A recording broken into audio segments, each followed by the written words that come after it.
তোমরা আমাকে কেন মারছো? আমি তোমাদের কি ক্ষতি করেছি? থামো, তুমি জ্যোতিকে কেন মারছো? শয়তান মেয়েটা কোনো কিছু না ভেবে একটি কাঁচের বোতল দিয়ে জ্যোতির মাথায় মারে। এরপর জ্যোতির মাথা থেকে ব্লাড বের হতে থাকে এবং জ্যোতি ওইখানে অজ্ঞান হয়ে পড়ে যায়। তখনই জ্যোতির বন্ধু উড়ে আসে। বোন তুমি ঠিক আছে তো? শয়তান মেয়ে কোথাকার আমার বোনের গায়ে হাত দেওয়া তো সাহস কোথা থেকে আসে? আমি তো তোকে জানে শেষ করে দিব। তখনই দীপিকা ওই শয়তান মেয়েটার গালে কয়েকটি থাপ্পড় মারে। ছেড়ে দাও আমার মাকে। তুমি আমার মাকে কেন মারছো? এখান থেকে সরে যাবো, নয়তো তোকেও মারবো। বোন ঠিক আছে, তোমার কিছু হবে না। তারপর জ্যোতি শয়তান মেয়েটার কাছে যায় এবং একটি কাঁচের বোতল উঠায়। তুই এই বোতল নিয়ে আমার মাথায় আঘাত করেছিলি, এবার দেখ কেমন লাগে। রাহুল বলছো আমাকে, নয়তো আমাকে শেষ করে ফেলবে।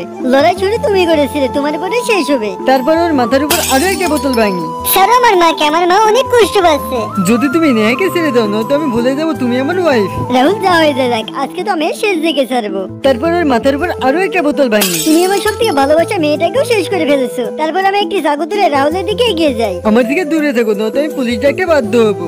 যদি বোন দ্বারা এদেরকে ছেড়ে দে। জ্যোতির বোনের কথা শুনে হাতে থেকে চাকু ফেলে দেয়। বন্ধুরা, নেক্সট পার্ট আরো সুপার হিট হতে চলেছে। নেক্সট পার্ট দেখার জন্য দ্রুত চ্যানেলটিকে সাবস্ক্রাইব করে তোমার সুন্দর নামটি কমেন্ট করো।